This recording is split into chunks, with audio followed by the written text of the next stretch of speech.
Durante más de 3 décadas, la Maestra Suprema Ching Hai ha iluminado nuestro mundo con sus enseñanzas divinas. Una maestra totalmente iluminada imparte el método Kuan Yin de meditación a aquellos que desean descubrir inmediatamente la naturaleza de Dios interna y alcanzar en una vida la liberación eterna del ciclo de la transmigración. El método Kuan Yin ha sido practicado por todos los maestros iluminados, tales como Buda, Jesucristo, el profeta Mahoma, la paz sea con él, Gurú Nanak y muchos más. Ella enfatiza que si siempre recordamos a Dios, ofrecemos servicio desinteresado a otros y seguimos las leyes del universo, alcanzaremos nuestro potencial más elevado como humanos y comprenderemos verdaderamente nuestro propósito en la Tierra.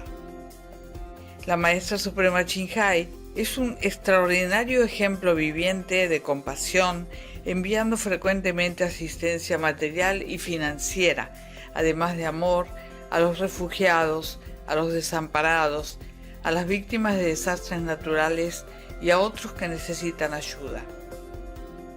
La Maestra Suprema Ching Hai está profundamente agradecida con el amado Dios por toda la ayuda financiera, consuelo y apoyo para los afligidos y necesitados y o cualquier buena causa a través de los años, como una humilde receptora para su compasión y amor hacia sus preciados hijos.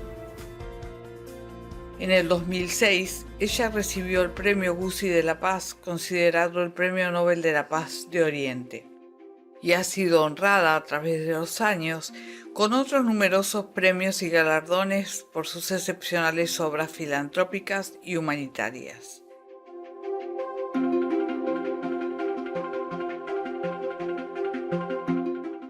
Una verdadera voz para nuestros preciosos amigos animales. Ella promueve la pacífica y amorosa dieta a base de plantas y prevé con el despertar de la humanidad hacia lo sagrado de todas las vidas, un tranquilo y glorioso mundo completamente vegano, donde los animales y las personas vivan en dichosa armonía. Sus iniciativas para difundir la tendencia vegana son diversas y han incluido la distribución del volante de vida alternativa, la cadena internacional de restaurantes veganos Loving Hut, Supreme Master Television, además de hablar regularmente con influyentes líderes de gobierno y medios de comunicación y participar en conferencias televisadas sobre el cambio climático, tanto si somos conscientes de ello como si no. Sus esfuerzos han tenido una enorme influencia sobre la conciencia mundial del estilo de vida amigable con los animales y de cómo esta benévola forma de ser puede traer paz duradera entre las naciones a la vez que salvamos nuestro planeta del cambio climático. A lo largo de los años, la Maestra Suprema Ching Hai ha viajado por todo el mundo, desde las Américas hasta África, desde Europa hasta Oceanía, y ha ofrecido cientos de discursos al público y a sus discípulos sobre una variedad de temas espirituales. Hoy somos bendecidos con la presentación de una de estas reveladoras conferencias titulada Historias budistas, la historia de Sai Ma, parte 1 de 6, entre la maestra y los discípulos, dada en inglés, el 7 de septiembre de 2015 en Francia.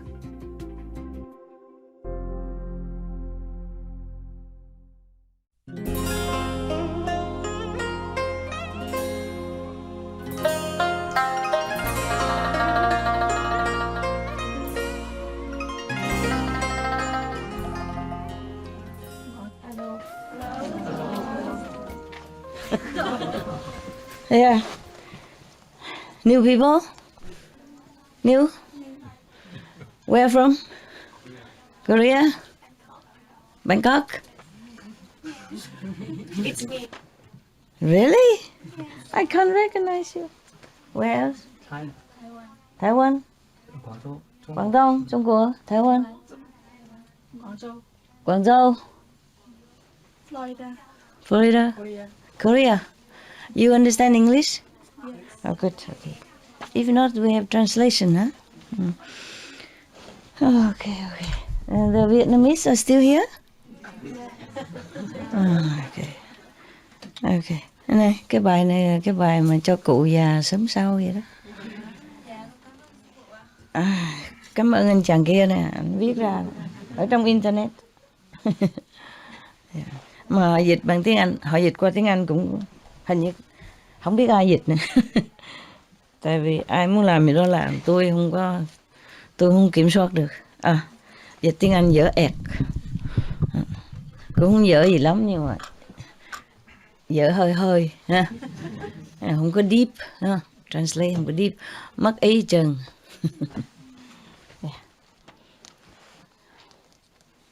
Okay, welcome. Welcome new people. Oh man, no room, huh? Yeah. We have one more room for English-speaking men and 4 room for English-speaking women. If you like to look at my old usual face, you can come here. If not, you stay there and watch TV. Yeah, come here. There, 1, 2, 3, 4. And men over here. Yeah. And if you want to sit here, you're welcome. Do my job. I was wondering how long I can do this job. Ooh. Today I even have a television here so I can see my old face. You still okay? Yes, I'm okay, Master. You are more than before, right? A little bit more. What happened? It's okay, come here, come. It's okay. Okay, Mara. Oh, you're too weak. Trouble. Now you have to sit very humbly like this. You change it, it's the same. Not much difference, is there? I have just watched a little news on TV. I mean, it's similar. It's a better situation for refugees. Yeah. I have read some of the news. I've seen some the news on my little television. I don't have internet. I don't know how to use it, and my phone is, the sakwa. I don't know how to say sakwa in English though. This phone for dum-dum. That's supposed to be. That's the meaning of it. Yeah, but it's working well. I can text. Yeah. I can answer and I can receive text. That's all it is. I don't need much anyway. So the television is all I had, for the news, to connect it with the world. Only here. Sometime in some other area I don't have television all the time. But here is convenient. Here has been there a long time already. Yeah. Now, the news is that Germany opened their arms to receive refugees and so they say just come over. And UK also, England, yeah. So I asked to send $1 million to the different refugee camps, wherever we can. If they accept, sometimes they don't accept. If not, then we send also only to UK and Germany, where they receive the refugees now. Yeah, Europe, they receive them now. Before, it was kind of discussing, They're still discussing, but now they receive. Because there's a terrible picture that circulate around the world of the boy, about 3 years old. He drowned in the sea while trying to escape with mother and brother. He's only 3 years old. He's washed on the beach. Yeah, drowned and washed on land. And that shocked the whole world. And that probably prompted the European country to act more swiftly to receive the refugees. And today is better because the other day when I watched it, several days ago, they were trying to board the train in Hungary, but the Hungarian system stopped the train, don't let them go, because they're supposed to screen the refugee first before they can go to different other countries. It's just the so-called the regulation in Europe at that time. And then the refugees just climbed the fence and broke the police barricade and just went walking on the highway without anything, without food, without water, without nothing. They just walk even with babies and handicapped and old people, young people, and women, children. And so now the Hungarian government give them buses to go to Germany, yeah. But probably not enough yet. They give hundreds of buses already, more than hundreds, but a lot too many refugees. But just few days now, yeah. Before that, they're just walking on the highway without any. They just want to walk to Germany, walk to Austria first and then Germany. And it was really heartbreaking for me to see all this. Make me remember of the Vietnamese refugees, all the dangers they risk to run away from war. Yeah, the war is terrible. So at that time, I just told all the European centers, maybe you have received some, that if you see them on the highway or in your area, please help them whatever you can. There's not much we can do, yeah. But luckily, now they had bus to go, yeah. Probably not enough yet, but soon they will have more buses or something, and they really are very welcome. They are given a warm welcome in Germany. They come out with banner saying, "Refugees welcome, we love refugees," and they come out with teddy bears, water, and food, yeah. I was very happy. I cry when I watch that. That's a good thinking. Very good, very good. Good for Germany, good for UK. UK also increased the quota of refugees. I just cry so much because this is really so warm to see that. Because imagine the refugee, they walk, they risk everything, they left everything behind, they risk their life to come ashore, and many die, Thousands of them die in the Mediterranean since these few years, since the war broke out. And if they cannot even have somewhere else to just survive for a while, then this is what kind of war, It would be terrible, would be terrible. Would be terrible if we just ignore them and let them die, thirst and hunger like that, when they already reach our doorsteps, thinking they have safety, and then if we let them die, this would be terrible. God will not forgive. God will not forgive us. Yeah. I know we donate only 1 million, but everybody else has to do something. The richer people. And organizations around the world. We cannot do much with just a small group. But this is good for Germany, really good. Remember the other day I read to you the stories in the Buddha Sutra, and saying that there are 5 topmost charity actions. Yeah. And one of it is giving charity or offering necessity to people who came from far away? Yes. Yeah. So Germany is doing that. And UK is doing that too. It's good for them. Even though they don't know the topmost merit of doing that. But they are doing that. So of course their countries will be blessed multifold that they cannot imagine. I'm very glad for the refugees and glad for Germany, as well as glad for UK, yes. But there are other unsung countries also helping the refugees, even Turkey, maybe Iran, Italy, Greece. Yeah, they are doing their best. Yeah. At the moment, it's also more difficult for them because of economic crisis. Yeah. And France also received them.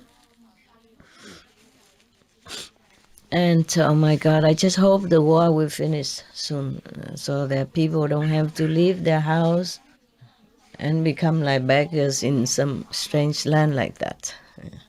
But the Christian country should know, in the Bible it say that be good to strangers. As if you are strangers, because you are strangers in the land of Egypt. In the Bible it says everything like that. It's not just Buddhism. Yeah. But the Buddha is more precise. He mentions it's more detail, Excuse me, just a little emotional.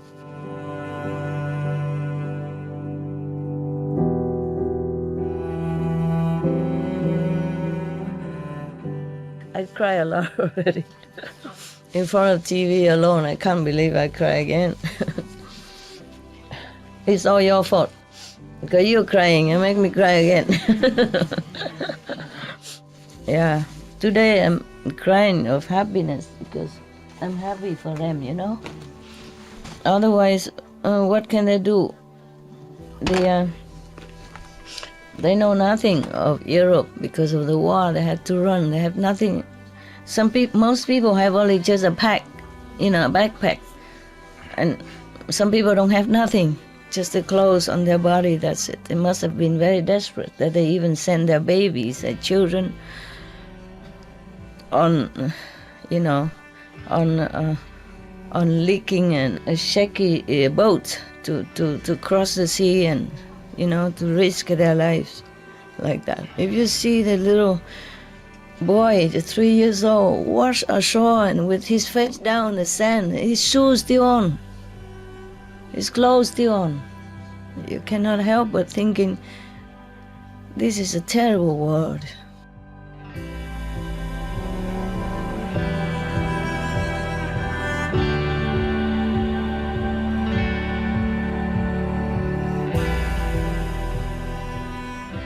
Terrible world that nowadays people still make war.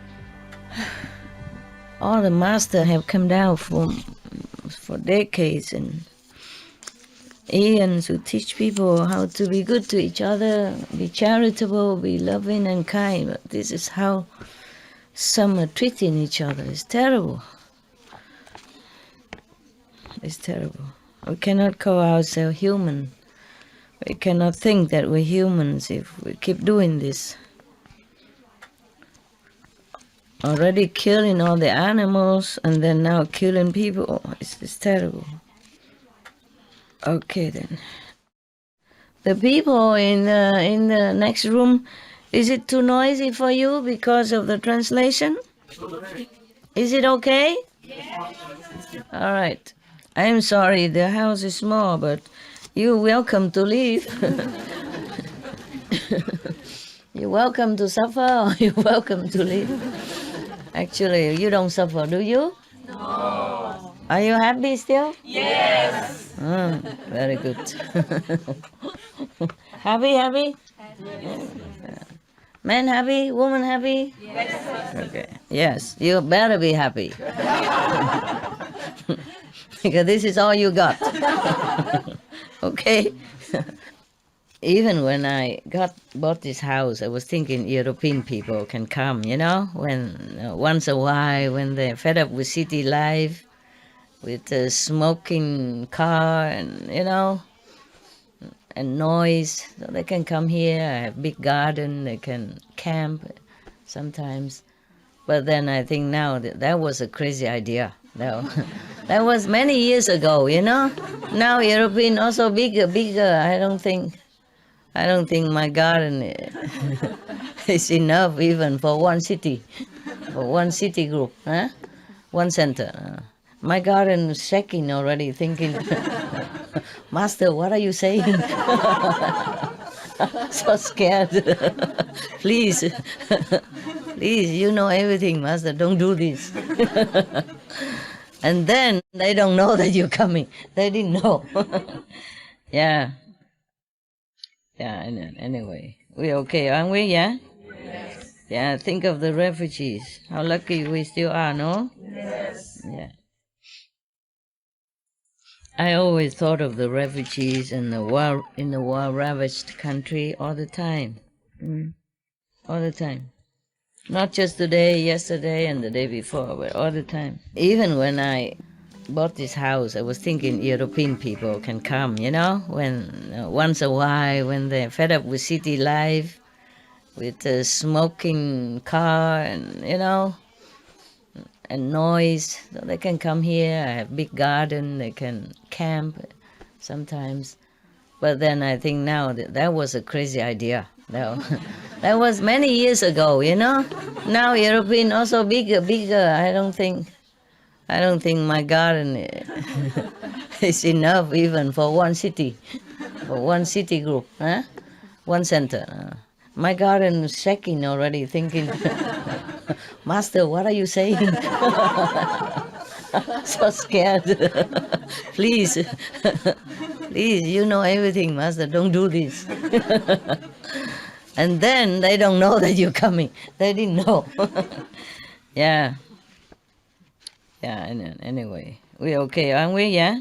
Yes. Yeah, think of the refugees. How lucky we still are, no? Yes. Yeah. I always thought of the refugees in the war-ravaged country all the time. All the time. Not just today, yesterday, and the day before, but all the time. I was always thinking, imagine how they had to live, Now summer is not too bad, but winter, sometimes they come in a strange country and they have no walls around them. Just a plastic sheet on top of their head, that's it. No cover around even. And children walk bare feet on the snow. And the mother has to use the snow to wash them. So, because even though the world is helping, but the number sometimes is a challenge for them, because the war is breaking down in different places and the number of refugees is so big, so overwhelming. Sometimes it poses a challenge to even the best organized and disciplined country like Germany. Yeah. So you cannot always blame them if they was reluctant, any country reluctant to take refugees, because they also have their internal problem to take care. You see what I mean? Yeah. And a huge number just come like that is really, it could threaten their ecosystem, their economy system and political system and all kind, It's very difficult to take care of all people coming one go like that, all at once. Just like a restaurant, sometimes they very big restaurant and they're famous and all that, well organized, good food. But if a lot of customers come in all at once, they're also overwhelmed. It's very difficult for them to take care. And sometimes they have to turn some customers away. Yeah, this is the thing of this world. Everything is so limited. And then because of that, love became also limited. Compassion, mercy become also limited. It's very difficult to govern a country already with millions of people. And then have internal problem, economic problem, and all kind of things that they have to take care already. And then suddenly came some strangers from somewhere, has nothing in their hands to take care of themselves. So they have to almost like immediately give them food, drink, a blanket, clothing, medicine, emergency, baby milk, all kind of things. This is also very difficult for any country to cope with. It's easy for anyone to just sit somewhere safe and secure and say, oh, why the government don't do this, why the government don't take in the refugees, why they don't have compassion. It's easy to criticize, but it's not easy for any government, any country to suddenly take in such a great influx of refugees like that. Especially language problem also. It's difficult for them to find translator, to organize their place. Okay, I tell them how to sleep here, sleep there, and go here, go there. And language problem could pose some misunderstanding and more sensitive, hurtful feeling for the refugees who had already been on edge, going through a lot of hardship and lost everything already and exhausted.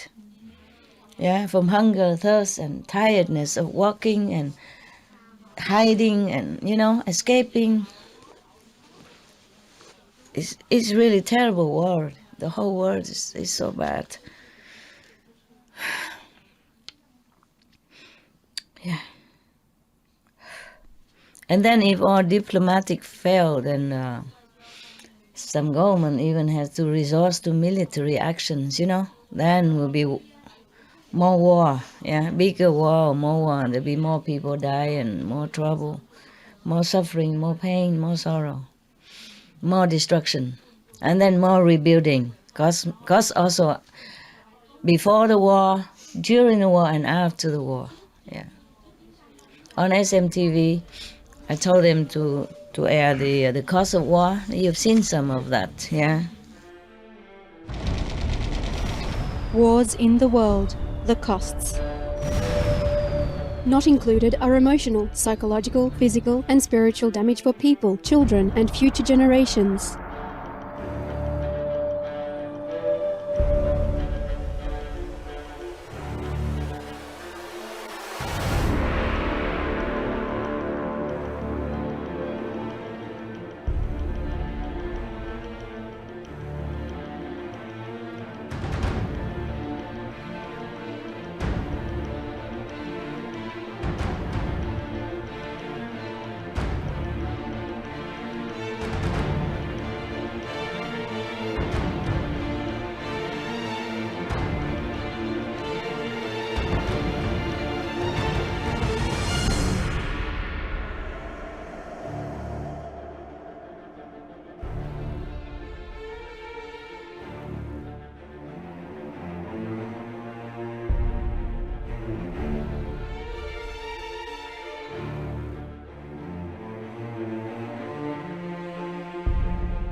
much more do we want to pay? How many more lives disrupted, maimed, or dead?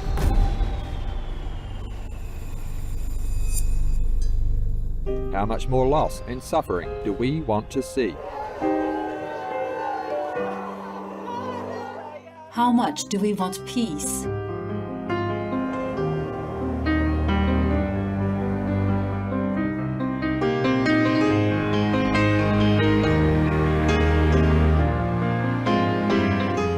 Let peace be here now.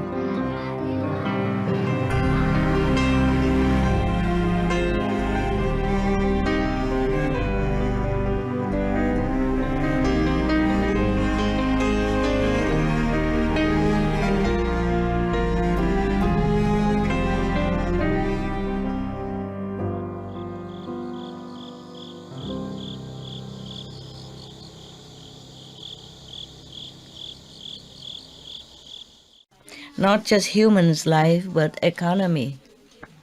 Yeah, whatever we all been saving and earning and building up, and then because of war, we're gonna lose it and lose more. It take long time to rebuild everything again. Okay, I'm going to read you a story, huh? I think this is the last story of this book. Other story are maybe not so suitable, so I don't want to read it. Some are too bad. Okay, this is a story about a person named Sai Ma. We should really thank the past masters, monks and nuns and scholars who has take time to record what the Buddha is teaching after the master's nirvana, and also for the past and present persons, lay or monks or nuns who has really dedicated themselves, sacrificed their time and precious health or under any difficult situation to translate this so that I can read it to you. And we have to thank them. And may they be blessed forever by all the Buddhas, past, present, and future. May their merit be immense. May they be liberated forever. Thank you.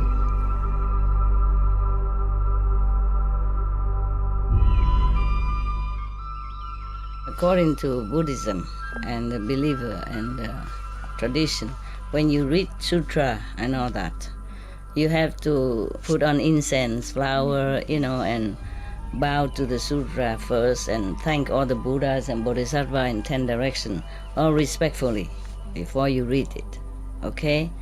And then you cover the sutra also with silk or, beautiful cloth, and I just make it more popular. Yeah, more easy, simple. And I apologize to all the Buddha. I say if I done something wrong, according to the tradition, my heart is full of respect. It's just that I cannot always do that. So please, all the sin, whatever I've done wrong, is all on me. At least other people, they hear the names of the Buddha, according to the sutta, they will get benefit. Yes.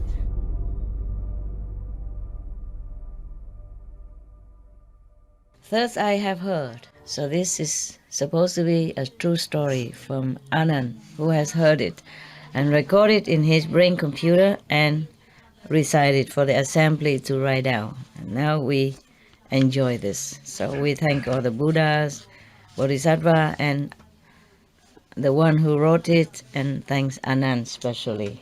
Anand, reverence Anand especially. Beautiful monk. Okay. Thus I have heard. One time the Buddha was in the country of Layuki at the Bamboo Groves ashram with countless disciples. Yeah. Monks, nuns, and lay people and followers. Yeah. At that time there was a person from a Brahman clan, Brahman caste of India, top caste in India. Even then, he's very, very poor. Yeah. Even top caste, what for, huh? Poor, is the same, or poor. He is very diligent. Yeah, he works hard. He's not lazy at all. He's been working very hard, but he has never enough food to eat, never enough clothes to wear. It happens. It happens.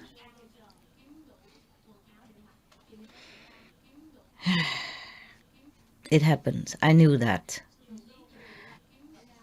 I just gave this lady, the Vietnamese lady, a poem because she didn't know what it is. So one of my poem when I was young, 1965, right? Yeah, something like that. I was 14, 15 then. And in my village, in my little village, on the back of my village, yeah, there was a couple, old couple, very old. He must be like 60 more, almost 70. His wife looked younger, but they were old people. And they live in such a little thatch hut, which is attached to another house, somebody else's house, that they let him stay in one side of the house, the thatch. The thatch hut with just a door on the front and a door on the back. Inside there, just a cot, a rickety cot. And in a little corner of that hut, there was just 3 stones put together, and then they can use dry wood to make fire to cook. And I see just maybe 1 or 2 pot and pan. That's it, nothing. Pot, couple of pots to cook things. But whenever I went there, I saw only coal. I don't see any sign of newly made fire. Probably they couldn't cook so often, yeah. And the woman and the man don't have any furniture in the house, just that. And whatever they have, they wear it on their body, and maybe just a tattered blanket, that's it. So I made that poem for them, but they never read it. Of course, I was shy. I never thought of giving it to anybody. I wrote it all for myself. I wrote it because I felt like writing. And if it come down, I just write and finish. Mostly I don't recheck or redo again. If I knew now my poem became famous, I would have been more diligent. Try to polish, choosing a more elegant word or whatever, changing here and there. I didn't do it. Can you give it to me again? I wrote it 40 some years ago. My God, am I getting old? And I forgot, I translated for you, huh? They translate already, This is in the book called Pepper and Gold, the poetry book of Pepper and Gold. Pepper, yeah, stone and gold. They translated some of them on SMTV. They told me, is that correct? Yeah, but I didn't know. Last night I read it. They did very well. It's just that they cannot truly express what in the Vietnamese is supposed to mean. Okay, I'm trying. It's simple English. It will not be rhyming. Okay, it's just like okay.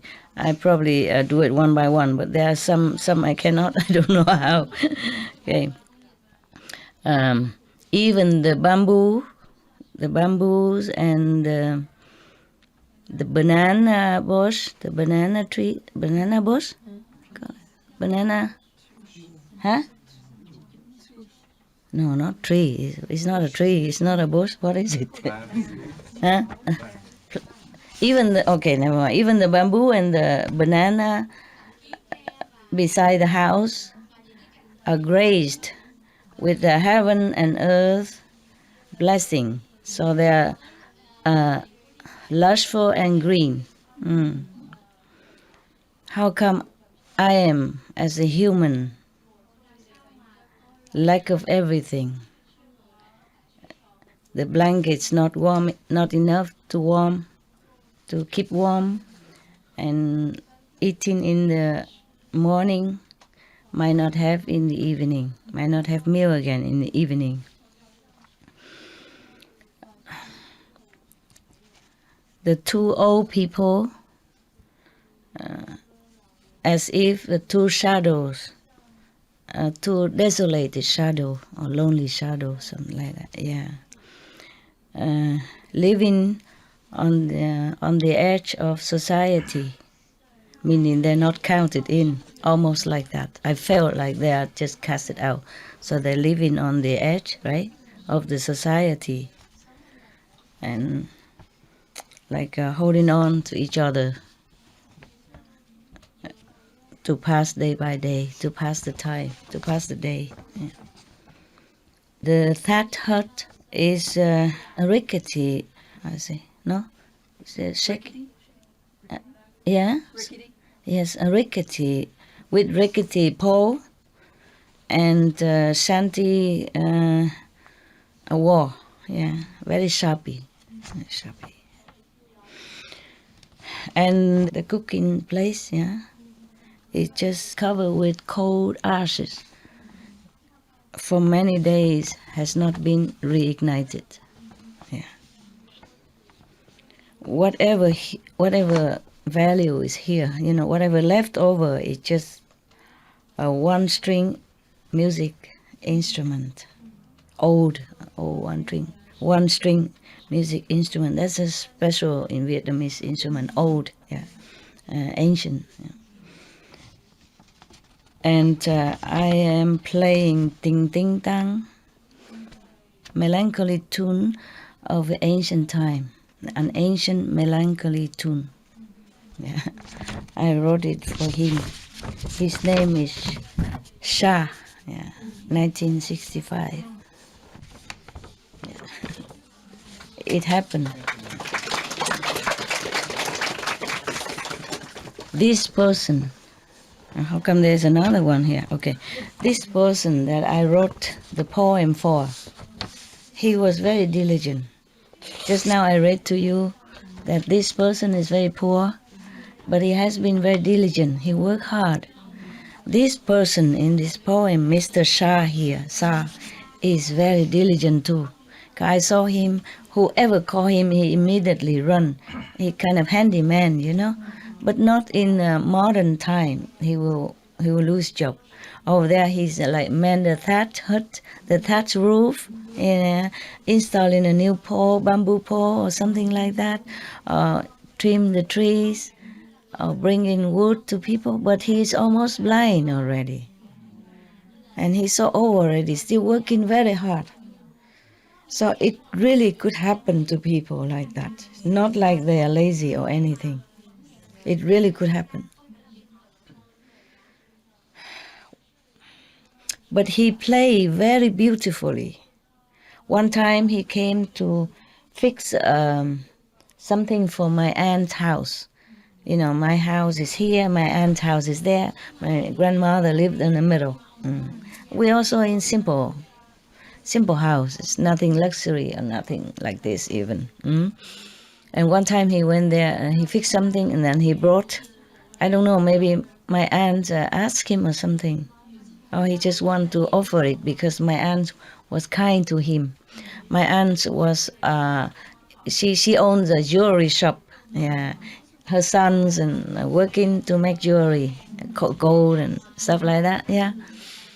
And maybe she was kind to him, so he brought his one-string instrument, the only valuable possession he has. He brought it there and he played for us. He play, and we children also sit around and listen. He play and he sing as well. He sing very sad song, lamenting almost like what's in here. Yeah, so I wrote the poem, but I should have given it to him. But I was a child, I never give any poem to anybody except one time. Well, I tried to sell it so that I can go to college or something in Vietnam, travel or something. One time, one of my cousins discovered one of my poems, and they laughed so much and make fun of me that from then on I hide it. I would never ever give it to anybody again. Understand? And now all of you like my poem. Isn't that funny? Something bad to somebody is good to somebody else. So we never know what is good, what is bad. Yeah. Even I was young, but I had a lot of sympathy. I also helped him sometimes, as much as a child can think of, Sometimes I take some food, rice, and give it to him. Yeah. But more I could not do, because if my mother knew, she would scold me for being busybody. Yeah? My mother is very kind. It's just that she has to take care of the whole family, My father is not always at home. So being a practical woman, she has to take care of whatever she earns so that the children will not go hungry and begging or being poor like that. So can go to school and everything. You understand? Yes. Yeah, keep the family's honor, reputation as well. Yeah, not that she's bad. She's a very good woman. She worked very hard. She took care of all of us. Yeah. Without her, I think we would not have been the way we are. And she sings to me all the time. She sings lullaby. She read poetry.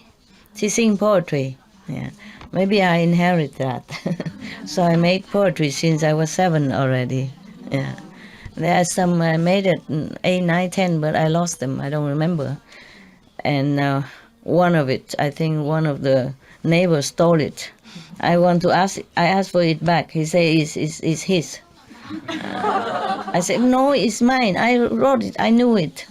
Please return to me. No, he doesn't. I lost some more because of the war. Yeah, I keep moving around and I lost many things. I can't remember everything. Just some are found it, but some are not. Yeah, so some are found it when older. When I was older now, you see, the poem when I was 7, I remembered it well because it's very short. It's about Vietnamese New Year, yeah, just a few sentences, and I remember. Many others longer, I don't remember. But these are kind of older. When I was older, I moved to a safer town, stay longer, and somebody kept it somehow. Yeah. I was given an audience with the Prime Minister at that time. He gave me one of his poetry book and signed. He said, from a poet to a poet. Yeah, so honored, you know. My school was very proud. The poem when I was 7, I remembered it well because it's very short. It's about Vietnamese New Year, yeah, just a few sentences, and I remember. Many others longer, I don't remember. But these are kind of older. When I was older, then I moved to a safer town, stay longer, and somebody kept it somehow. Yeah, I was given an audience with the Prime Minister at that time. He gave me one of his poetry book and signed. He said, from a poet to a poet. Yeah, so honored, you know. My school was very proud. I didn't feel much. I don't know. Maybe I was a child with not much feeling. Everybody make a fuss about it. I didn't understand why, you know. His poetry was very, very cute. I lost it also. I don't remember anything. I just remember one of it, like he's going out with a bicycle to buy something from the market. Yeah, something like that. And the book, I have never seen it again. Yeah. But he did recognize my poem when I was so young already. I was in high school, junior high school even. Yeah, and he invited me to his house. Yeah, of course, with some teacher, one of my teacher and a couple of others, and everybody was so proud, and the whole school feels so proud, and I was the favorite. But I never felt anything special.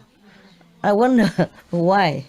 If now I probably feel more special than at that time. Yeah, I was doted upon by many teachers, and so I was more embarrassed than proud. Because to like single out, you know. Embarrassed, feeling embarrassed. You probably don't think I'm shy, but I am very shy.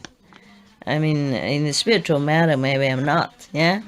But in the beginning, I was very shy to talk to the public, yeah. And if nowadays, even if I myself go out and give something to somebody, you know, outside our circle, yeah, and then that they thank me again already. And if they keep thanking me again, I run fast. Yeah, and I run fast before they keep thanking.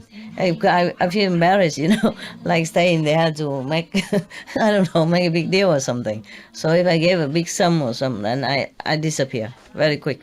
And always anonymous. Yeah, so they don't know who I really am. Yeah, I'm very shy in that respect.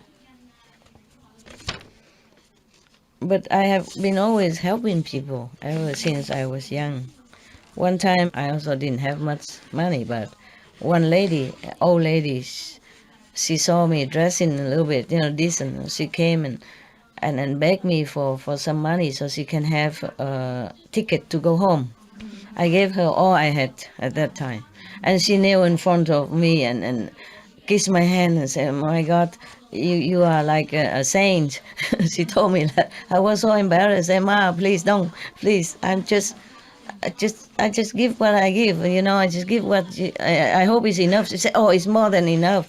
I am not a beggar." She said like that. She said, "I just been robbed off, and now I'm stranded here. Without your help, I would die here. I've been begging all day. Nobody care." I say, "It's a war. Maybe people don't have money. I'm sorry. That's all I can have for you." And then I say, "Please, I have to go." I was so embarrassed because everybody listened and begin to gather around. And she's kneeling in front of me, and she's about almost 70, I feel so embarrassed, guilty. So I said, please, I have to go. I run. I have always been embarrassed like that. Yeah. And this is the other poem I made for one of the person who's a servant in our house. Chi Sheng means servant, servant woman. Yeah. I don't think I need to translate this. Her name is Lei. I call her sister, older sister Lei. I don't call her servant. In 1967, almost similar time to I wrote this one. See. Maybe I translate you want? But I think you know this. Is SMTV translate any of this? I think so. Yeah, okay, then you watch it. Did you watch for the sister servant? No. I didn't either. Really, I didn't know they even translate the one for the old man. I did not know until yesterday. That's we're talking with some Vietnamese, and they wanted this, so I asked them to search it on internet if you have, or ask SMTV to send it, because I don't have anything here. Yeah. Most of the places where I lived before, anything to do with my job, I hide it, or I don't dare to take it around with me in case somebody come and see and know who I am. It's like that. Therefore, this house has nothing. You can see that, huh? Only about dogs, all different kinds of dogs, and and the Buddha, look normal. Understand? Yeah, look normal. A normal house. And anything we do to do with my job, my work, I just send it away or hide it somewhere. Just being careful, because I don't just have friends, huh? Yeah. When you're famous, you have enemies also. Even Buddha had enemies. Jesus had enemies, and they done nothing wrong. They done absolutely nothing wrong. They did only good. They preach only good things, and they do only good things. And their life is a symbol of love, compassion, and sagehood, saintliness. And they still have enemies. And this one I wrote for the female servant, the elder sister who helped in the house. I am not sure if I can translate. In Vietnamese, I think I like it very much now. Now I like my poem more than when I was young. I just wrote it, but I did not think I like or not like too much. And now I like it more. I understood better. Yeah. And I thought that I did a good job. Some of them, I choose the word very nicely and express truly the true feeling. Not just write it for show, because I wrote it for myself. Nobody knew it. And not too big words or anything. It's just it's real and it's touching. Yeah. It's something like we don't say here that I am or anything like that. It just say that. Also a life of youth, yeah, and feminine. Yeah. Here I wrote like it's also youthful and also pinky cheeks. That means feminine. Yeah, it's beauty. Yes. Why does God treat me less? Why does God treat the gentle soul less? Yeah. Give less treatment, less good than others. Yeah. So. A life of borrow in life, meaning she live from one house to another, being a servant from one house to another. So she say, life is borrowed. I say lodging is also loaned. Borrowing and loaning, life and lodging. Yeah, I mean food and lodging. Borrow and loan. It's always like that. Yeah. Meals are just temporary, meaning sometime have, sometime don't. Yeah. Today crying here, tomorrow laughing there, in the ephemeral world. Yeah. Come in and out of life as if go in and out of the market. Yeah. There is only an empty heart.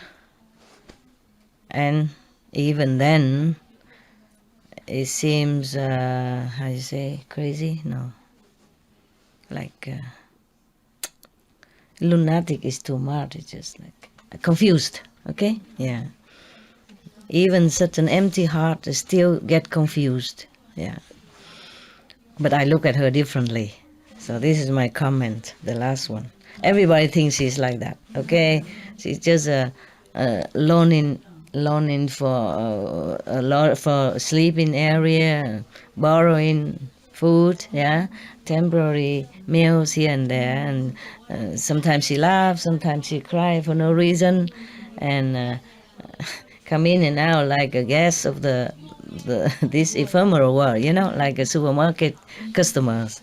And then even though she is so simple, I mean, the heart empty, meaning they think she's simple, stupid, yeah?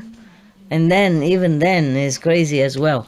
Yeah, that's what they think of her, everybody, including my household people. But I thought of her differently. I observe her, so I said here, your eyes seem so sparkling like a mirror.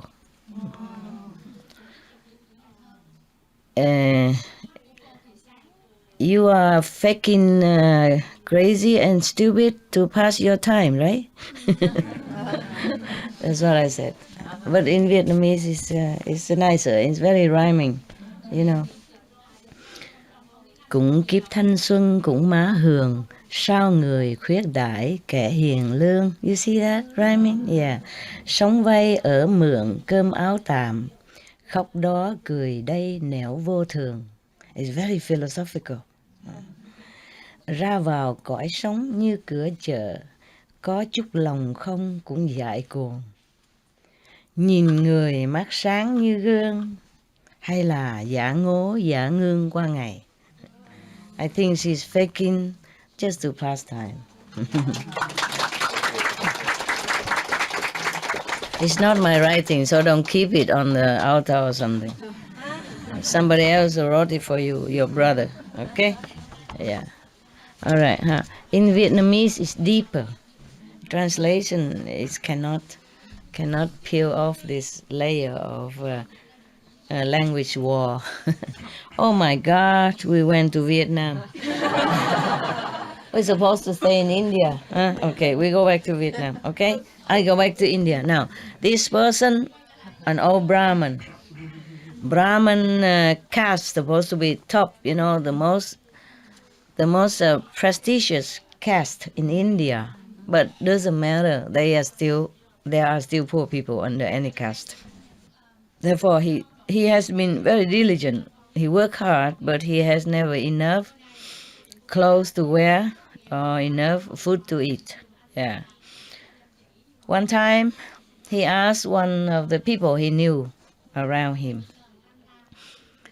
"Do you know what kind of deeds, what kind of good deeds we could do in this world, so that we can have a richness, in this lifetime?" Yeah, he can't wait until next life. Okay. Well, there's such thing. Yes. And then after asking for so many people, some people don't know. This one, no. One person knew.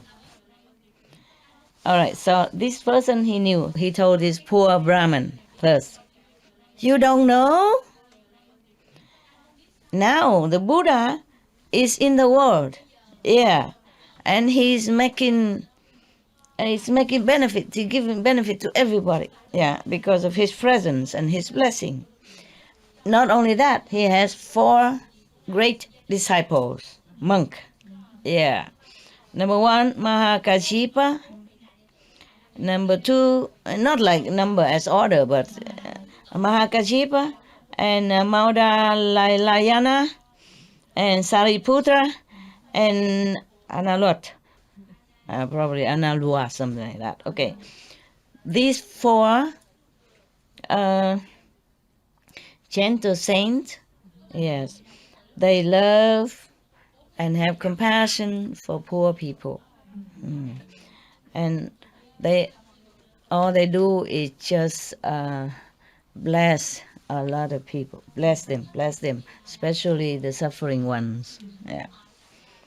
Anyone has sincerity and faith and make some offering to these 4 saintly disciples of the Buddha, then in this lifetime, I mean in the Buddha's lifetime, I don't promise nothing, okay? Then, this is the story only. Then in this lifetime, whatever you want, your wish will be fulfilled. Wow, don't you wish you be born in the Buddha's time? You're too late, man. All right. Oh, this is a Brahmin man. Heard many people say similar things. Wow, so happy, so glad. And then he worked harder that day. He earned a little money that day. Because maybe someday he don't earn that much, you know? That day he earned some money. Yeah, very small amounts of money. But he went to the market and buy a different kind of foods, whatever he can with that money. Yeah. And then all the vegetarian food, vegetable, fruit, and whatever he can with that small money. And then he came with utmost humility and solemnity, you know, invite some of the saintly monk to his house to make offering that day for lunch, the vegetarian lunch, with all the sincerity and respect to wish for a present life fortune. Yeah, he didn't ask for Buddhahood, maybe too much for him. Okay, his wife name is Sai Ma, meaning peaceful. Yeah. And they don't say if it's 4 of the above mentioned or not. They just say these saintly monks, after receive the offering of the meal, then they sat there and give them some lecture, advice, like this. Sin or merit, it is as if it will follow any, like a shadow. As if it's the echo of your voice. Yeah, I mean you can't escape. It follow you everywhere. It is yourself even. Yeah. Whatever you sow, so shall you reap. The hungry is the same. Suffer the same pang of hunger. So he feels sorry for that person. And then so he asked one of his royal servant to go outside in the vicinity of the palace and announcing like that. Today, if anybody bring the food from the king, to give to that criminal hanging out there, some in such and such place, then the king will give 1,000 pieces of gold. Wow! I would go, wouldn't you? I recite the 5 names. I ask for Buddha's protection. Yeah? And then I just go. I take the bike. No, they don't have. Okay. Isn't that funny? Nobody dare to go even with 1,000 pieces of gold. Nobody dare. But the wife of the poor Brahmin, she was thinking to herself. She thought to herself, she often heard that if anybody keep these 8 ways of purification, then even ferocious animals don't dare to harm them. Even demons and ghosts will not dare go near and disturbing them. Yeah. So she has such a faith, and confidence. So she went to ask the king for the food. She says she will go. Okay. And then the king, before she's leaving, the king said to her, if you come back safely, I give you 1,000 pieces of gold. 1,000 leang, meaning 1,000 maybe ounce or something like that. But it's a lot, no? 1 ounce is an ounce, no? 1,000. Oh, wow. Okay, so when she, on the way to the criminal, she was very sincere and concentrate on the 5 precepts, Buddha, the 5 names, whatever, and the 8 ways of just thinking of that all the time. Yeah, all the time. And she left the city wall. Not long, not far, and then she met oh, my God, she met a demon. Okay. A demon, but the female demons, yeah? This one can harm people. Very bad, yeah. La Shak, Quỷ La Shak.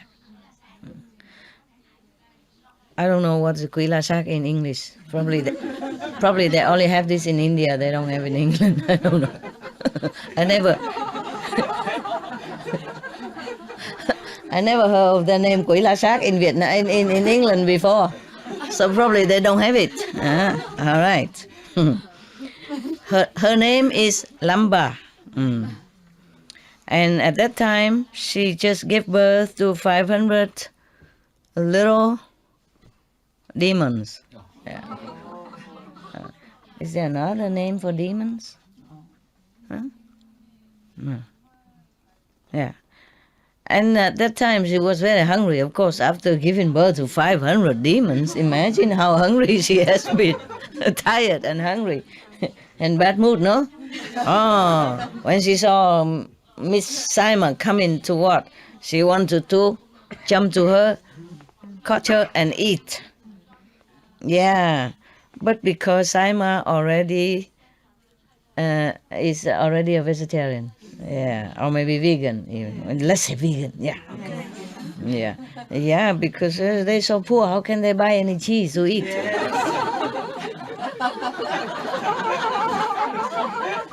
So I presume vegan. See how good vegan is for you. So being poor is a good thing also. You cannot eat meat.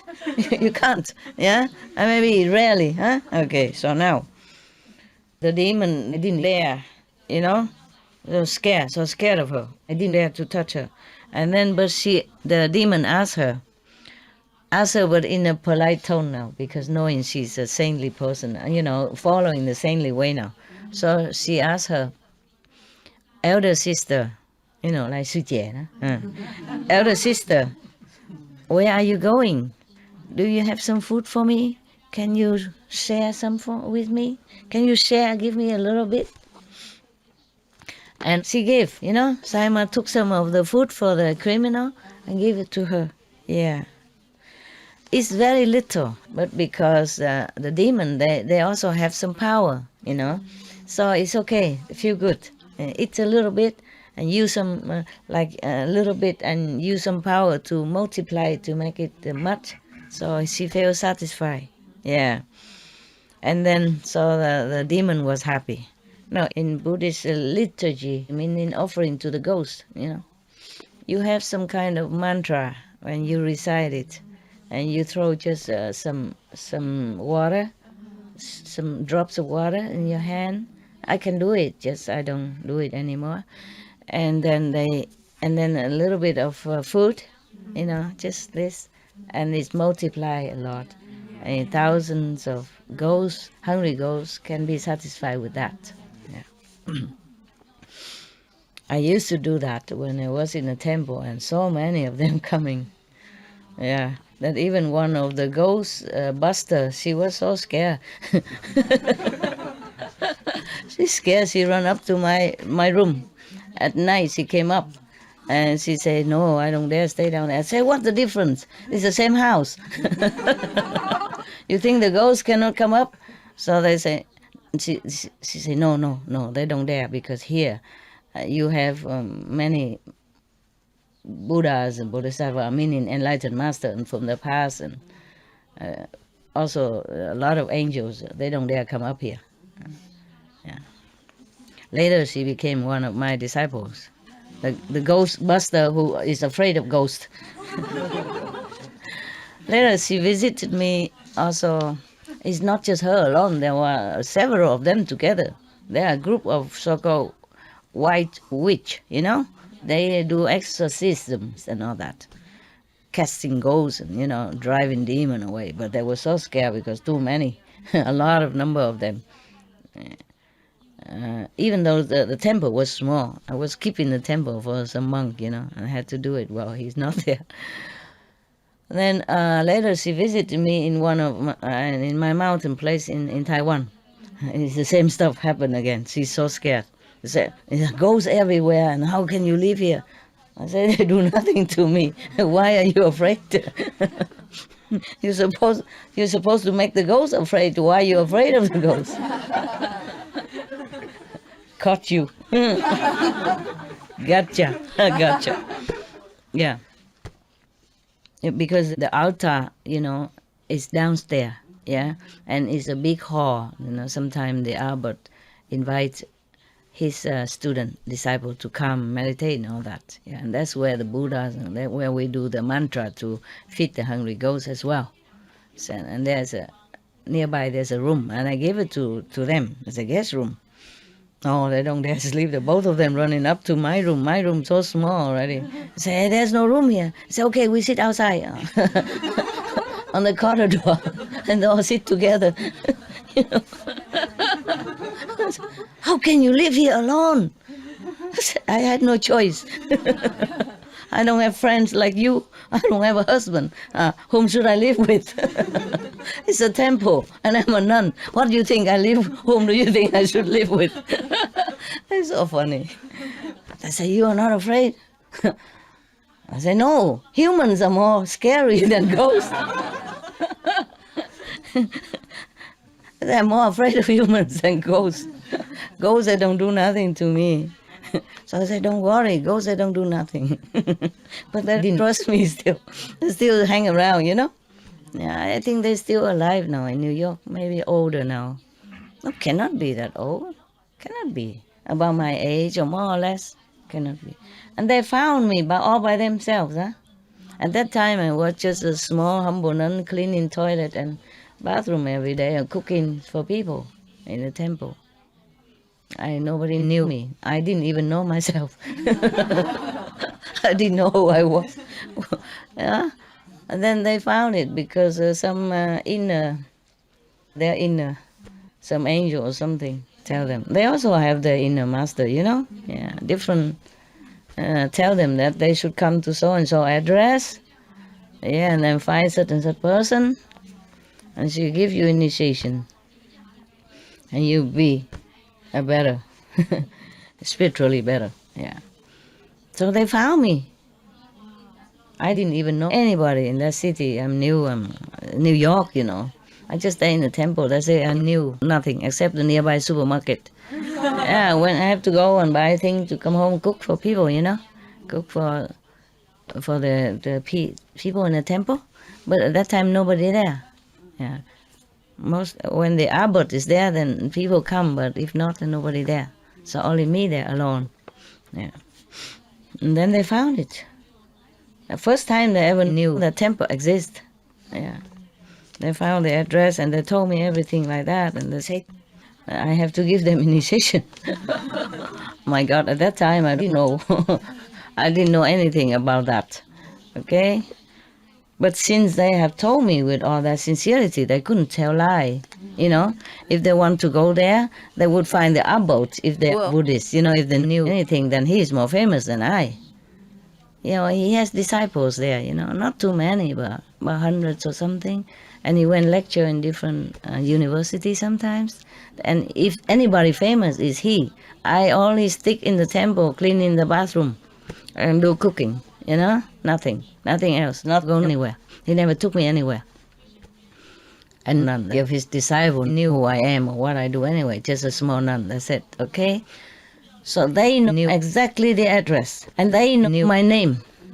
But they didn't say, they say, Master Jing. Master Ching. And they even show my face to them so that they will recognize me when I come. So I had to believe them. So I gave them initiation. And later, it's so good that they even came visit me in Taiwan. At that time, I also wasn't famous in Taiwan. I just stayed in one of the mountain, you know. We bought it very cheap. And in tent together, yeah. No electricity, nothing. We have a stream, the water come down, and we use that to cook and drink. That's it, yeah. The first time they ever knew that temple exists, yeah. They found the address and they told me everything like that, and they said I have to give them initiation. My God, at that time I didn't know. I didn't know anything about that, okay? But since they have told me with all that sincerity, they couldn't tell lie. You know, if they want to go there, they would find the abode if they were Buddhists. You know, if they knew anything, then he was more famous than I. You know, he has disciples there, you know, not too many, but about hundreds or something. And he went lecture in different universities sometimes. And if anybody was famous, is he. I only stick in the temple, cleaning the bathroom, and do cooking, you know, nothing else, not going anywhere. He never took me anywhere. And none of his disciples knew who I am or what I do anyway, just a small nun, that's it, okay? So they knew exactly the address, and they knew my name. But they didn't say, they say, Master Jing. Master Jing. And they even show my face to them so that they will recognize me when I come. So I had to believe them. So I gave them initiation. And later, it's so good that they even came visit me in Taiwan. At that time, I also wasn't famous in Taiwan. I just stayed in one of the mountain, you know. We bought it very cheap. And in tent together, yeah. No electricity, nothing. We have a stream, the water came down, and we use that to cook and drink. That's it, yeah. And we use some oil lamp or something, I can't remember much, but no electricity. Later on, when I left, the place became so small because I became more and more known in Taiwan, and we had to buy another place. And some other disciple came and they make electricity and everything. Now it's over there, it's like a civilized area. And bigger tents, and you know, and before, nothing. And there's also a place full of ghosts, no? Ghosts and demons. Everybody's afraid to go through that area. Some Taiwanese will tell you. Yang Mi-san, huh? Yeah, famous for ghosts coming out and talking to people. Sometimes go on a taxi and tell them to go there, and then when they go there, they open door and nobody. Yeah, it's like that. Such a lonely place. Yeah, we live there, no problem. What can the ghost do to us? We had nothing. Probably the ghosts want to give us something. One time, I was very naughty at that time. You know, we have nothing much to do. I wasn't famous. A lot of leisure time. Because of the legend of the ghosts and demons in that mountain, especially in that curve where we live. We didn't live on the street, we live in the mountain, in the forest. And that area is famous for all kind of ghosts appearing to taxi driver. Even taxi driver at night, you tell them to go bring you somewhere nearby, they don't go.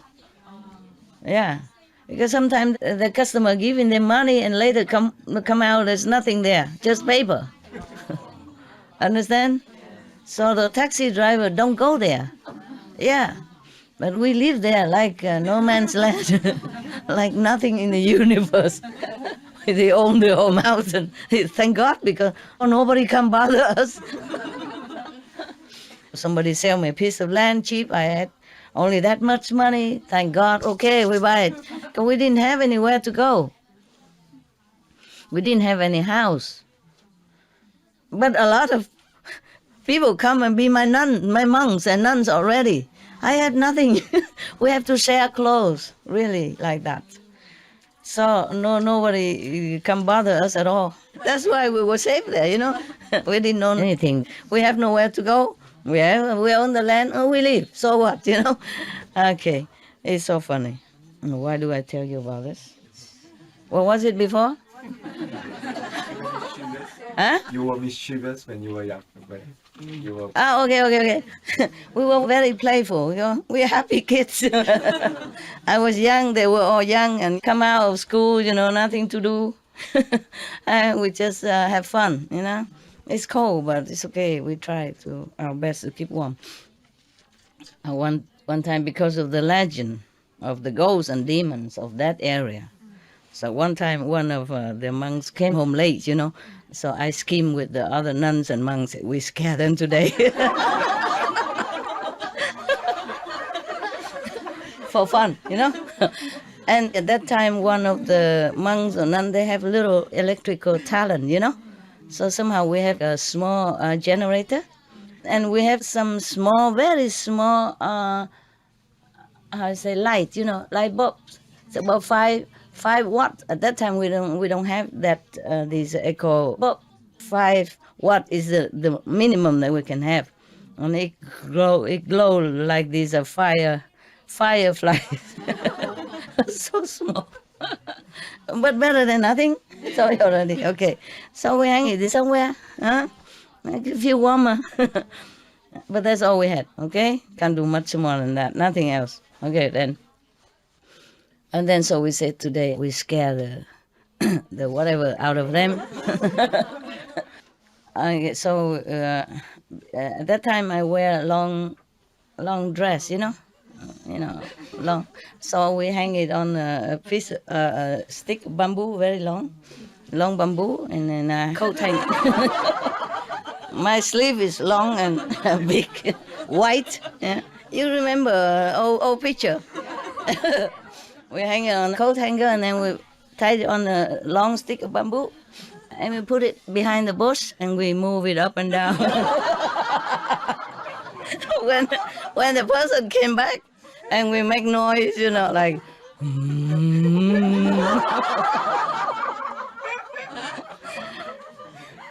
And they were really scared.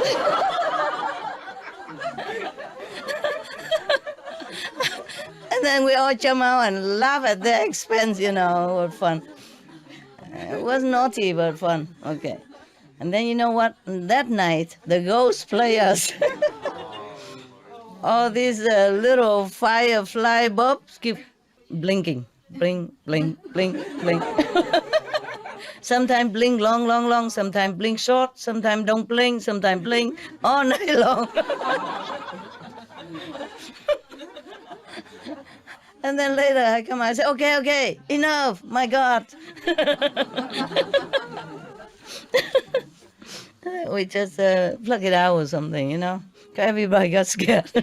It's a real show now. Everybody was scared. Even the one who scared everybody else before. I was so scared. So we plug it out, Only that night. Later, the ghosts don't play again. But it was us who started first, so we can't blame them, It was I who started. So I can't scold them, It was funny. Oh, where are we? So we went all over the world, India, Vietnam, Taiwan.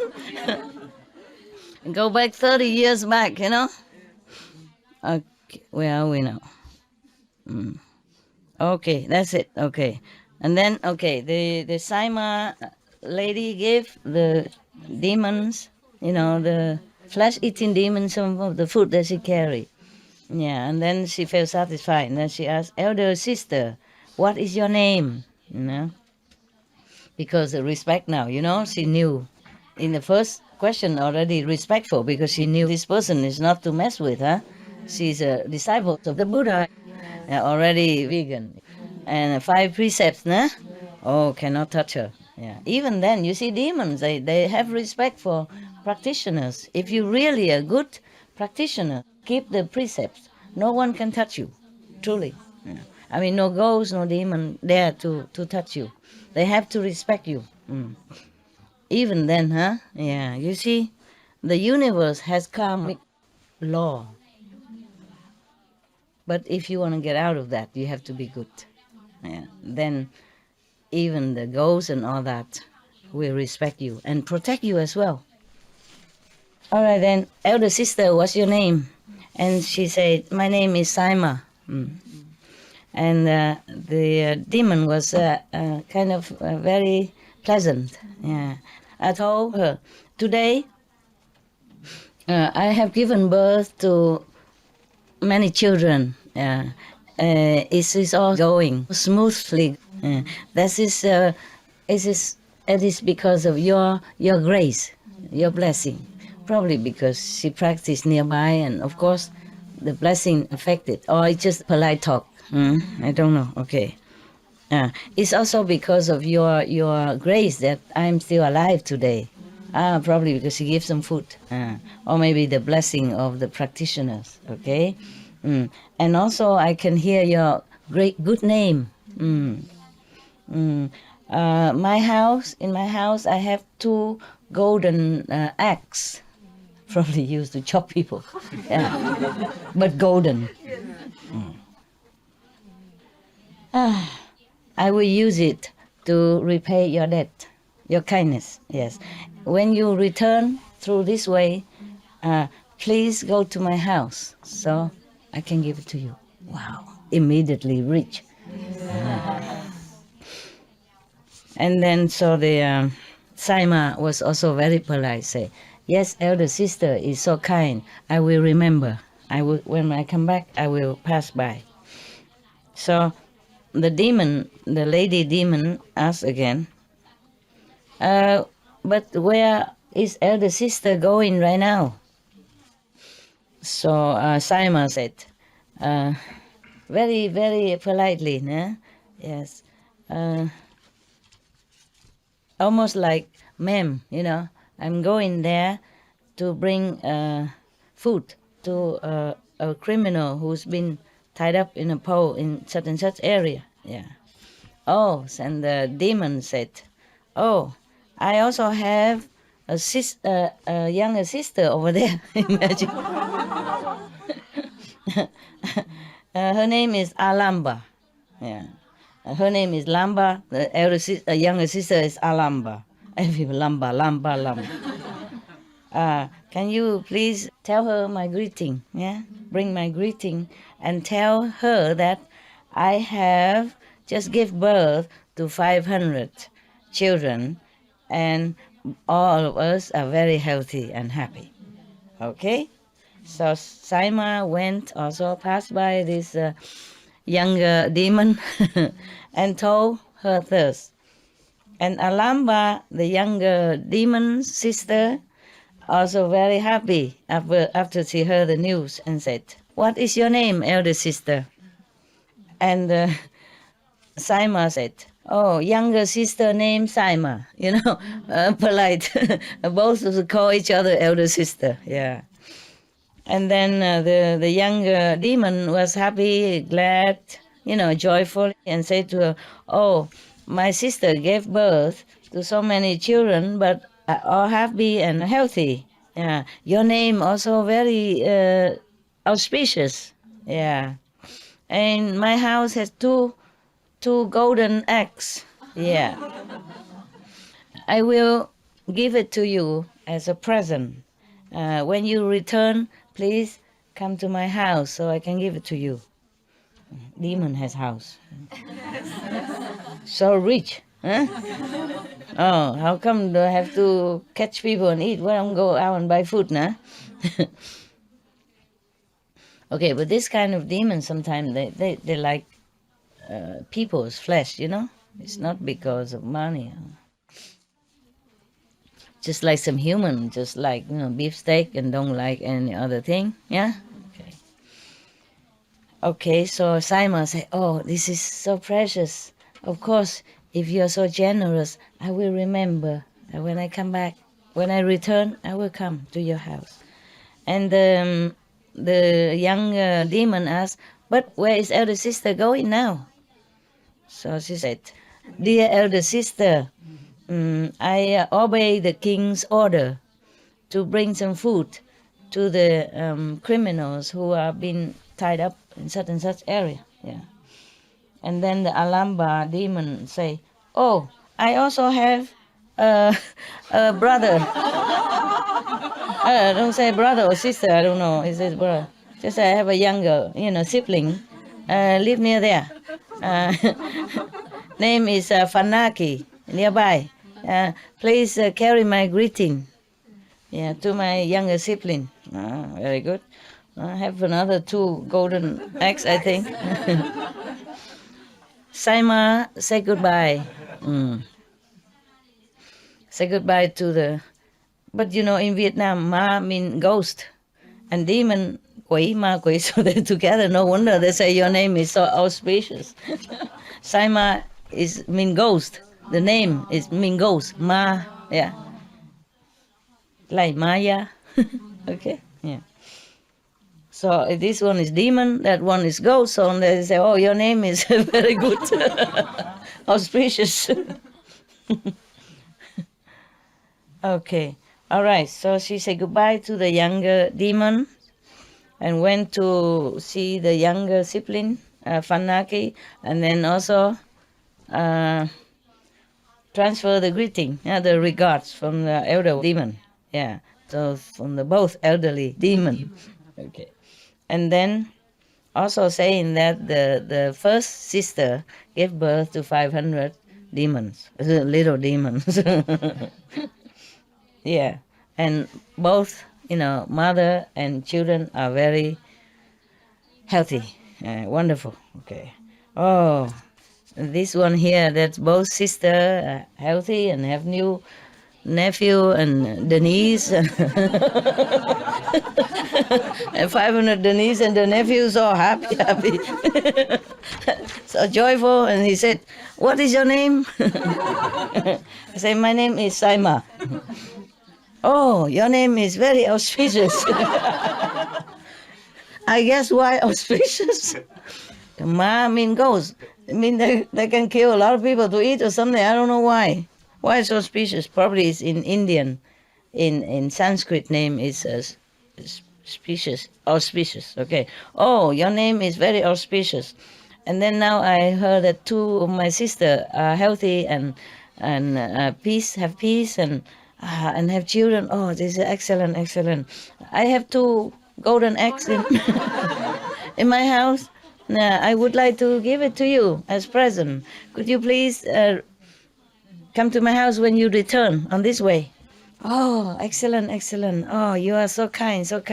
I will remember. Okay?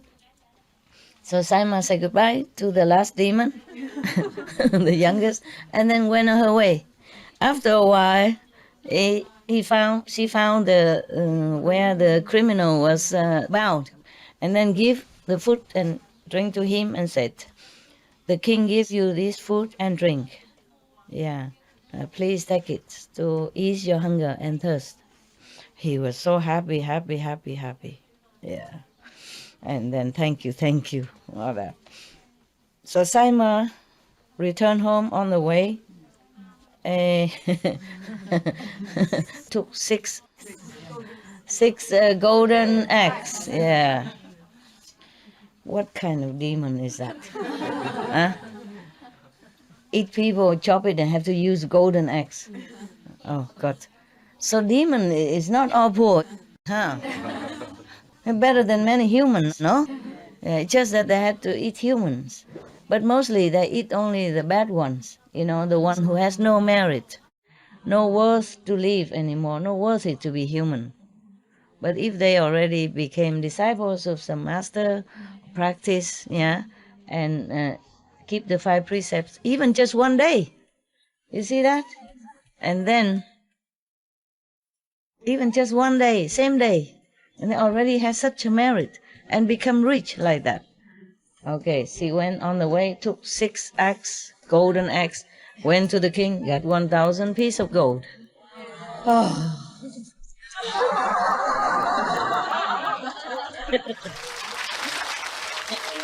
So Sai Ma returned home on the way,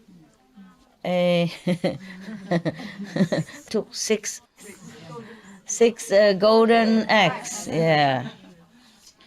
What kind of demon is that? Huh? Eat people, chop it, and have to use golden eggs. Oh, God. So demon, not all poor, huh? They're better than many humans, no? Yeah, it's just that they had to eat humans. But mostly they eat only the bad ones, the ones who have no merit, no worth to live anymore, no worthy to be human.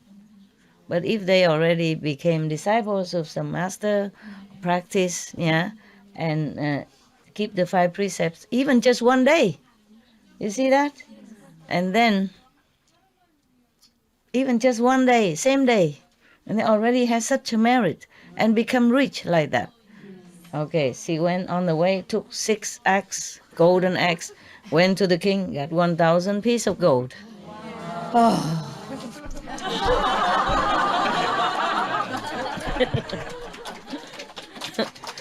It's not fair, is it?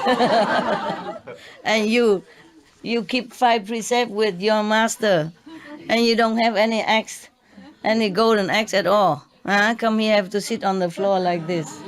Huh? Sure, and eat only 2 meals a day. So early in the morning and late at night. No, afternoon, huh?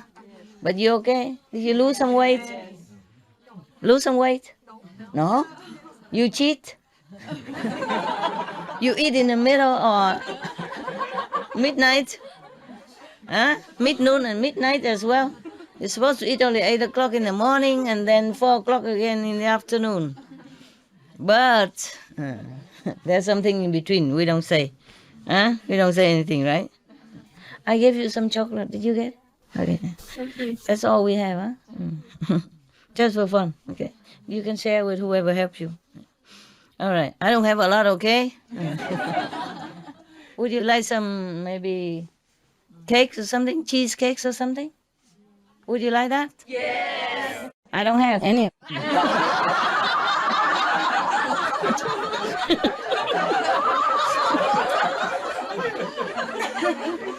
Yeah, I don't even have it for myself. How would I have it for you? Joking, huh? I eat like what you eat every day. I mean, almost every day. One day I eat from a Vietnamese food because she's there, volunteer, and if I don't eat, she will be sad. Your food is good, okay? I just also have to eat with them. So, democracy. I also eat so that they don't dare to cook bad, understand? Yeah, so that I eat with you, yeah? And then just one day I eat Vietnamese food, one day I eat with you, balance, huh?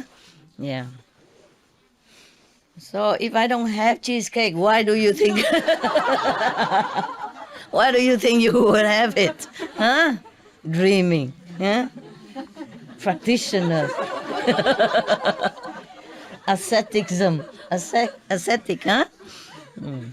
All right, so, okay, from then on, I need not to tell you that they became rich and famous. Wow. Yeah, buy big houses, buy many rice fields and gardens and orchards, yeah, and have servants, yeah, and many people come and work for them, a lot, yeah. Of course, if they have orchards and fields, then they must need more people to come in season to pluck the fruit, to sow the rice or other vegetable. The king, Bansa, now saw that Sai Ma was such a powerful person. Dare to go over there and no ghost ever touch her, no demon eat her up, no animals even, growl around her. So, oh, wow. Call her to the court, the royal court. Yeah, promoted her to become one of the ministers. Wow. Huh? The woman. Oh, we thought at that time no woman ever became minister or something. I don't know if this prime minister or just one of the ministers. Đại thần, minister, huh? Or is it prime minister? No. Minister. Minister, huh? Yeah, one of ministers. Okay. Now, not only is she rich, but even famous, huh? High position, yeah. And got richer, yeah. And from then on, Sai Ma's faith in the Buddha's Sangha and the Dharma was even stronger, yeah. More stable, stronger, yeah. One day, Sai Ma was preparing some vegetarian meal to invite the Buddha and Sangha to her house for offering. And the Buddha, after the meal, he went up to the high days, and preached about the merit of charity and the merit of keeping the precepts, and then the law of rebirth in heaven, how to be reborn in heaven, etc. After Sai Ma heard all this, more of her karma and fade away, and her heart opened, her mind became more purified, and she attained Siêu Thổ One. It's a very high level, maybe low third level already. So quick, huh? Just a short time being rich, become an officers, royal officers, and then Siêu Thổ One attainment. Wow. Everybody in that assembly at that time, everyone was so happy and inspired to make offering to the saintly people and to keep the precept, to do charity to the needy, and, polishing their moral conduct. Then everybody prostrated, bowed to Buddha, and left. End of story.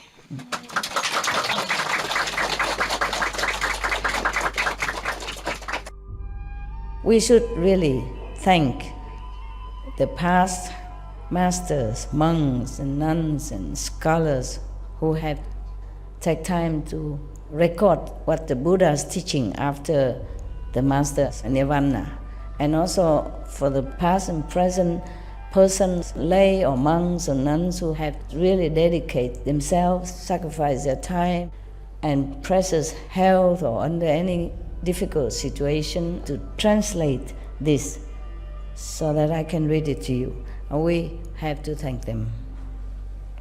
And may they be blessed forever by all the Buddhas, past, present, and future.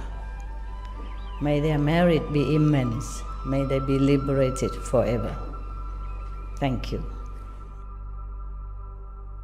Every other story you heard already. And some story I did not want to tell you. Yeah, it's good already, huh? Look at how much I had to work for you. More than that, it's just that some already read, so I don't have. Okay. Yeah. What? Even the story I didn't want to read to you, I had to read it first. See, it's good. So now, are you inspired also to do charity and that? It's good. It's good story. Give us a good encouragement, huh? And inspiration, and renew our enthusiasm to do good, to think good. Yeah.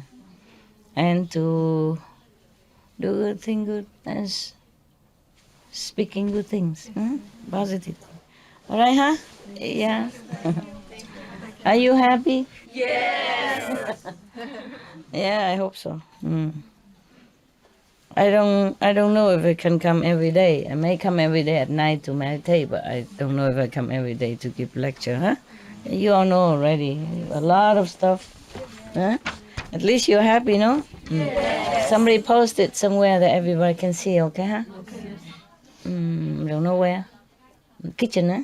Where everybody's. Yeah. Okay. Oh, October is getting colder already, you know? Here maybe also too cold.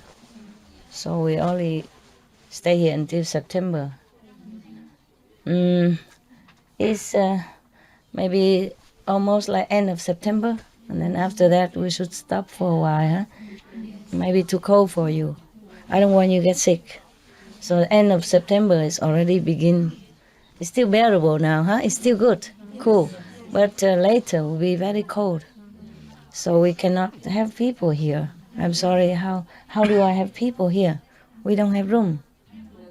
Even to meditate here, enough or not? Can do? Or how you sleep? Huh? Now it's okay. Okay? Now it's okay, but I mean later, October cannot, huh? No room, right? Because you like to sleep outside, you're fighting for outside. Hot property. Oh. My own bedroom. Give it to you. And you, how you say, look down upon it. It hurt my feeling. Yeah. Yeah, my bed and my room and everything. My bathroom, toilet, all given to you to use. And you not only say, thank you, Master. I don't want to go upstairs. Upstairs, I sit here. In front of the door. I sit here. I sit outside as much as possible, if you can, you know. Most people love inside house and warm and carpet and all bed. If somebody come here and saw all of you sit outside like that, they would think I am terrible host. Huh? Don't give you house, don't give you room, nothing. Make you stay outside all night. Huh? They think I'm bad. Huh? And even squeeze in, have no room, no space. I must sit outside. Oh my God. My God. Huh? Now I tell you officially, it's not me, it's them. They wanted to sit outside. Yes or no? Yes. So the world, please, no, it's not my fault. And even we don't have enough room, everybody knows that. But they don't want to leave. So, you know, so we have even less room. Before we have no room. And now even less room. Understand? We must sit outside and sit on such a slanted slope like that.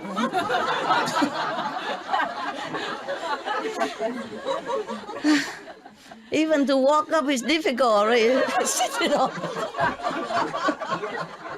Must sit outside. Okay, it's outside. Yeah, all of you bear witness. I'm not a bad person. It's all you. You all wanted to sit outside. I said only as much as you possibly can. When it's not possible, don't do it. Oh, man. Yeah? Yeah. Any person would think I'm such a bad person. Force you to come here, sit on the floor, and outside even. Not even inside on the floor, outside. And on such a slope. Yeah. One had to hang onto a tree. Otherwise, slip. Otherwise, it would be rushing down, you know, sliding down anytime. Yeah. Incredible. Incredible. You're not love. You saw it. Originally, only the men who stay there because all the women took up all the places already. And the men are so polite, they let it. They go down and sitting on such a slope. And even men, working men, normally used to hardship and all that, you know, like plumber, you know, how to say, bricklayer, whatever. Yeah. And they used to hardship already. Even then, I felt so sorry for them. I say, no, you woman, go upstairs in my bedroom, sleep there, meditate there, and let the men have a better area, you know. So I room one area for all the men to sit and stay there. And then now woman went to the slope. Oh my God. I said, okay, here it's temporary. Maybe sit for half an hour now or something to rest when after cooking, you know, sit there, rest for a while. But the sleeping or longer serious meditation, let's go up in my room. No, sit there, sleep there all night and just keep sliding down.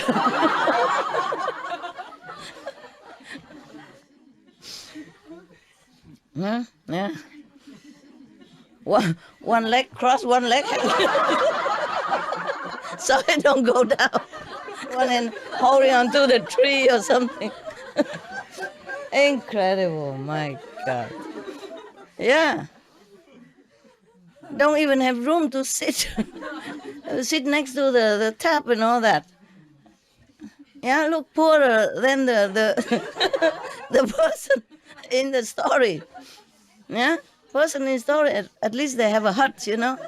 Here, I don't even have a hut. I have to sit outside. I just say sit as much as you can. It's better for you, you know. Fresh air, yeah. Blessing from all the universal stars and moon, yeah. But don't have to die for it. Huh? Have to roll down the hill for that. My God, I have no more words to say.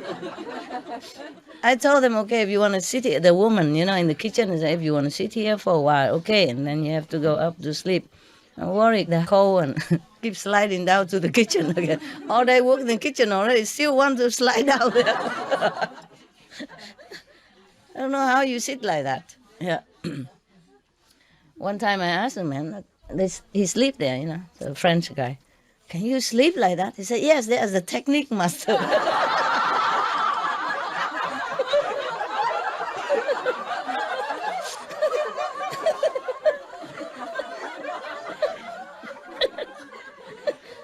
I don't know if he told you that he transmitted the technique to you or not. You can ask him how. Because whenever I walk by at night, I'm so worried, you know. So there is a technique to sleep on the slanted 45 degree. Dear God.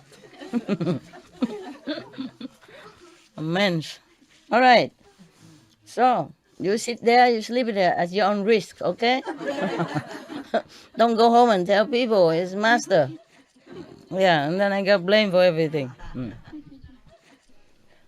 Oh, anybody here from the so-called office? No? Probably they went and get some new people who are coming already. All right. The old people, if you have to go, you go, huh? I really don't want any of you to go. You know that. What for? One more person, two more person make no difference to me. 10 more people does. Maybe you're too happy, you don't care, whatever. Okay, how we meditate, okay? Yeah, turn off the light, we recite some holy names.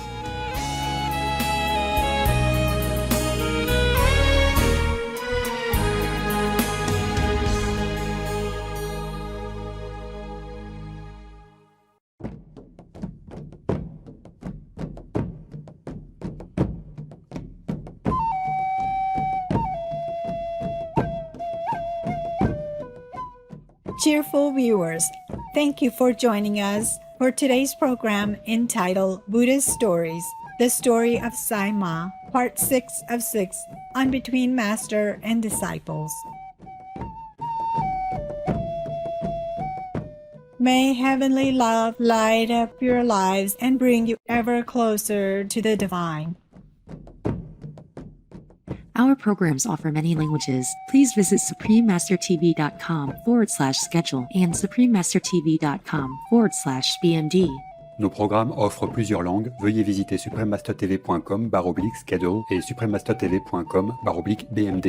Nuestros programas ofrecen varios idiomas. Visiten suprememastertv.com/schedule e suprememastertv.com/BMD. Nossos programas oferecem vários idiomas. Acesse suprememastertv.com/schedule e suprememastertv.com/BMD. हमारे कार्यक्रम पेश किए जाते हैं कई भाषाओं में। कृपया देखें suprememastertv.com/schedule और suprememastertv.com/BMD。我们的节目提供多种语言，请看 suprememastertv.com/schedule 和 suprememastertv.com/BMD。 Rancangan kami menawarkan banyak bahasa. Sila kunjungi suprememastertv.com/kehadapan schedule dan suprememastertv.com/kehadapan BMD.